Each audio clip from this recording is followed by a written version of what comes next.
This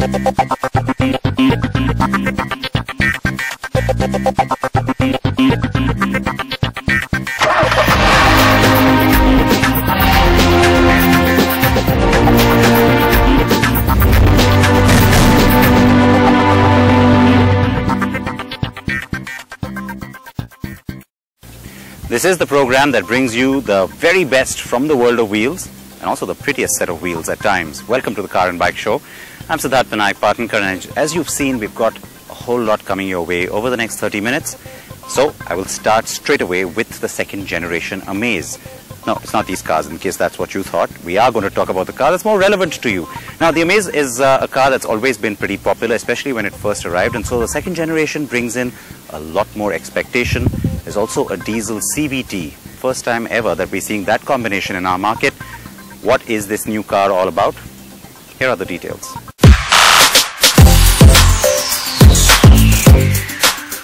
The subcompact sedan segment is here to stay, and with Hyundai bringing in the Accent facelift, Maruti Suzuki upping the ante with the new gen Dzire, and Volkswagen's Ameya receiving a 1-litre engine, of course Honda did not want to be left behind. And so 5 years later comes this, the second generation of the Amaze. Now, we've already told you a lot about it when we first saw it at the Auto Expo. Finally, we get to get behind the wheel of this one. So what all's new? In fact, this one is based on an entirely new platform. It's 17 kgs lighter than its predecessor. And obviously, you see the biggest change happened here. The front face is entirely new. The rear too is entirely new, and the cabin has been completely spruced up.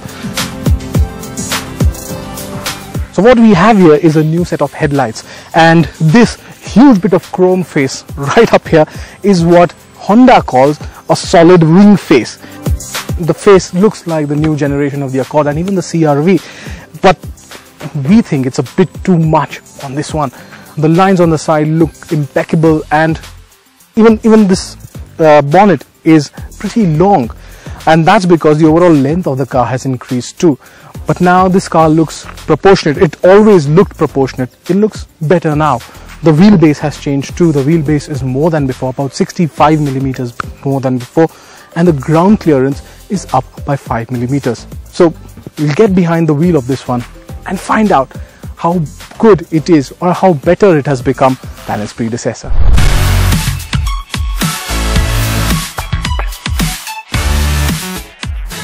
The new chassis is lighter, resulting in a drop in the car's overall weight, which Honda tells us will help in boosting fuel efficiency.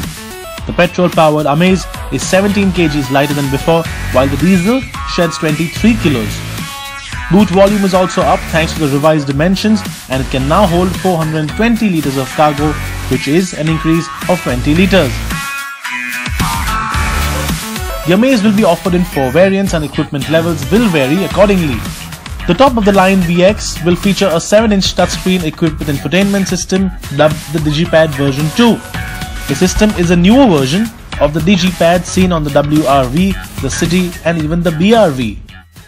Now, the biggest thing that Honda has been able to bring into its car is a completely new dashboard, new steering, and a nice little 7-inch infotainment system, which now also happens to have Android Auto, Apple CarPlay, navigation, and a lot more. The inside has been completely refurbished, which is why you enjoy this entire spectacle of black and beige, and it goes well with the premium looks that Honda wanted to give the car.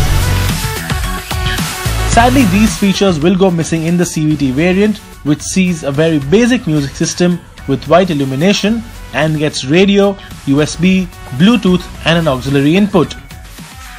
Another feature that is absent in the new Amaze are the rear AC vents, and with our hot weather, future buyers will miss that. What matters in a subcompact sedan is the space at the rear, and that's what we're going to check out right now.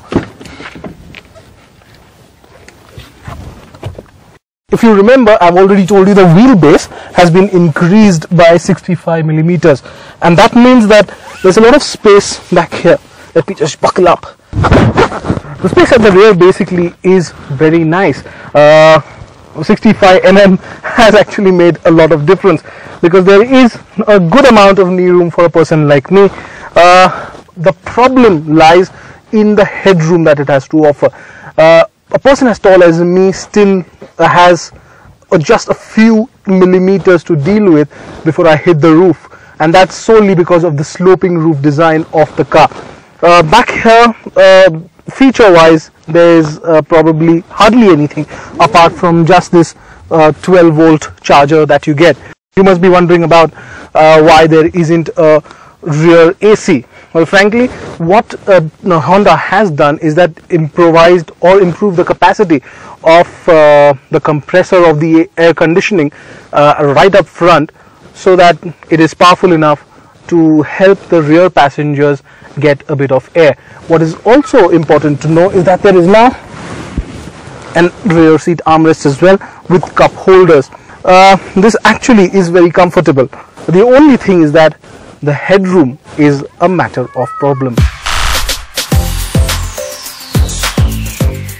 Honda has gone that extra mile to make sure buyers are also spoiled for choice, which is why you get an automatic transmission in both the petrol and the diesel variant. Now, the Honda Amaze always had something new in it. Even in the first generation, it was the first car from Honda to get a diesel engine. Now is the first car from Honda to get a diesel CVT in India. It's pretty good, though underpowered. This is actually 20 brake horsepower. The engine produces actually 20 brake horsepower less than the one in the manual transmission. So this one has 79 brake horsepower on offer, and there's 160 Newton meters of torque from as low as 1750 RPM, which means there's good amount of torque that comes into play at very low RPMs, and that's mainly because the CVT has been engineered to do that. So you have power from the word go, and it's very nice. Even in traffic conditions, it's very smooth. On the highway that we're driving right now, it's extremely smooth. There is also a 5-speed manual transmission on offer, but the clutch is a little heavy and even the gear changes are a bit sloppy. The CVT is surely a good option here, and the fact that it returns 23.8 km per litre makes it efficient too. But Honda said that it has worked on the NVH levels on the car, but frankly, we saw a very marginal change. Now listen to this.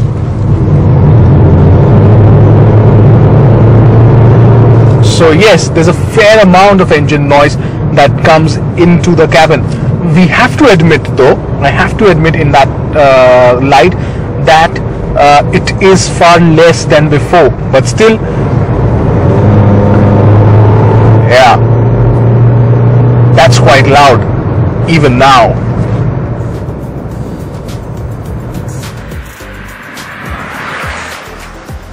What you're driving right now is a petrol variant.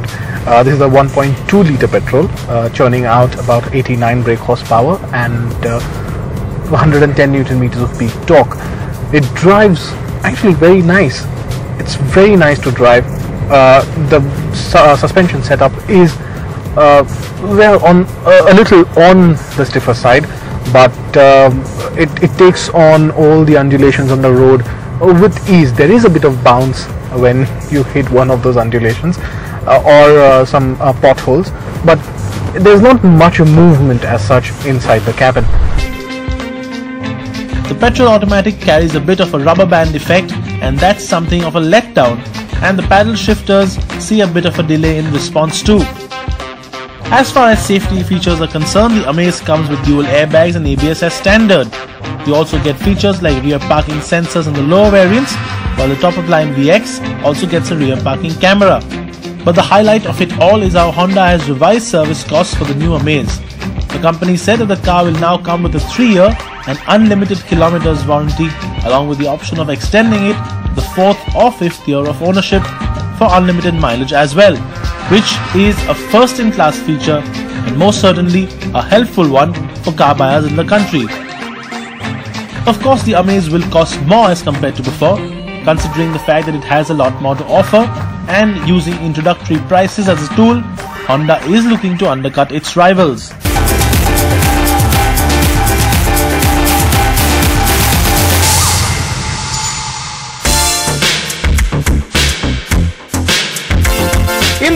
weeks here on this special C&D segment, we have brought you some exclusive stories on Tesla, Byton and of course Mahindra Gen Z. And while these brands are popular and well known in the world of clean electric or autonomous mobility, there is so much more to this segment than meets the eye.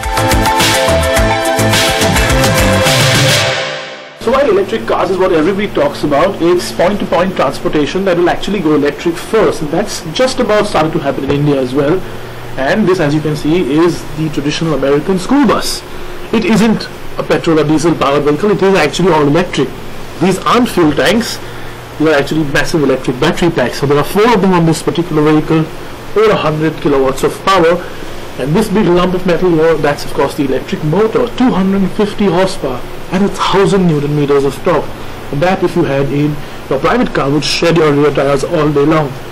This though is about a 75-mile range, which is perfect considering the fact that it does the same loop every day, dropping children off and picking them back up and dropping them back off again. And that's pretty much exactly what an EV in the current state of things should do. And that is when city transport buses in India will really start to sort of grow into EVs from the petrol polluting massive pieces of junk metal that they are currently. We are at First Priority Greenfleet in Stockton, Northern California, one of the leading service providers for electric commercial vehicles. The company specializes in retrofitment and service of electric commercial vehicles like this school bus.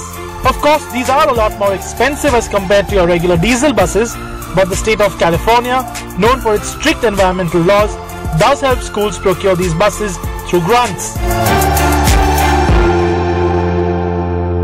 The electric school bus right now, base price is about $325,000. And when you take away the $235,000 subsidy, it really nets out to about $100,000. The diesel school bus is around $139,000. So right at the outset, you can say it's cheaper to buy an electric bus than it is a diesel bus. And then, of course, you add on the annual savings of about $11,000 per year. So you end up saving another $112,000 over the life cycle of the bus. So originally we have, actually more recently, we have an opportunity with current legislation, SB 110, that provides us with the potential of $75 million to encourage the replacement of existing diesel buses with a kind of a priority of oldest diesel buses with a disadvantaged community overlay and with some school lunch program overlays with it.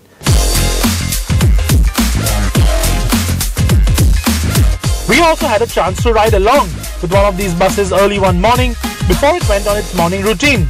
And surprisingly, not only are they much quieter than the diesel ones, they're also much quicker. They come absolutely packed to the grills with smart technology that the driver can keep a tab of through the touchscreen, and with a range of over 100 kilometers, a school bus is the perfect electric conversion vehicle. And of course, a zero-emission vehicle seems to be the one most of these children actually prefer to ride in. The kids that actually ride the electric bus seem to enjoy it more. In one aspect is they don't have to compete with the sound of the bus. It's a quiet ride, and they don't have to smell the diesel as they get on the bus. They seem to really enjoy the fact that they're riding in the newest and, well, state-of-the-art technology.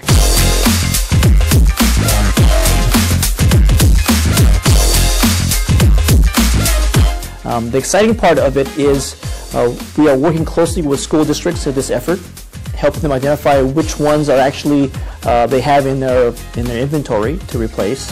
But also it's a walk-through education process to help them understand, this is part of an education process, how an electric bus option works well for them.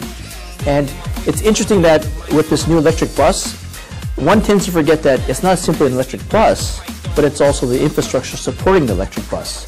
And so part of our approach is not simply replacing the bus with, say, an electric, but also supporting the school districts with the infrastructure to help build that and support that for them, so that it's not simply for one bus, but for future expansions. And then just the whole school dynamic, visiting schools with football or extra activities, you want to have them able to park the buses to and charge.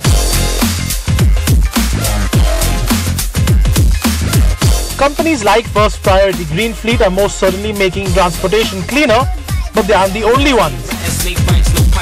Efficient Drivetrain in Milpitas, California is another such automotive service provider looking at electrification plans. And not only are they doing a lot of work in the United States, they also have plans to expand to India.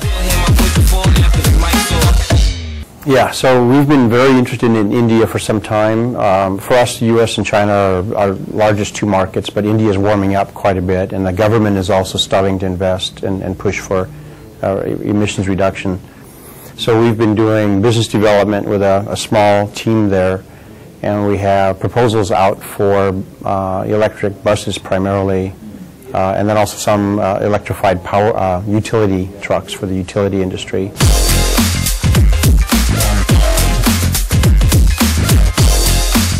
Now, as with First Priority Greenfleet, Efficient Drivetrains is the facility that we are in now, also makes electric buses. Those actually have a longer range than the ones we saw yesterday, even more battery performance, etc. What they also do is retrofit vehicles like this with plug-in hybrid or full electric conversions. Now, they aren't really cheap. A conversion on something like this would be about $150,000, or putting that into perspective, over $1 crore of rupees, and that's after the cost of actually buying this car, which itself is expensive.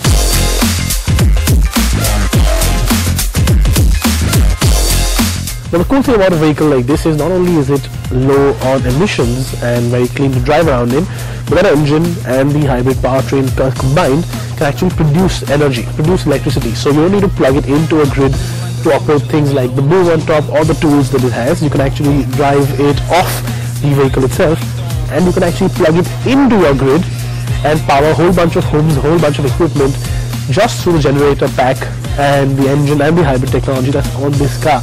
So, a dual game in that sense.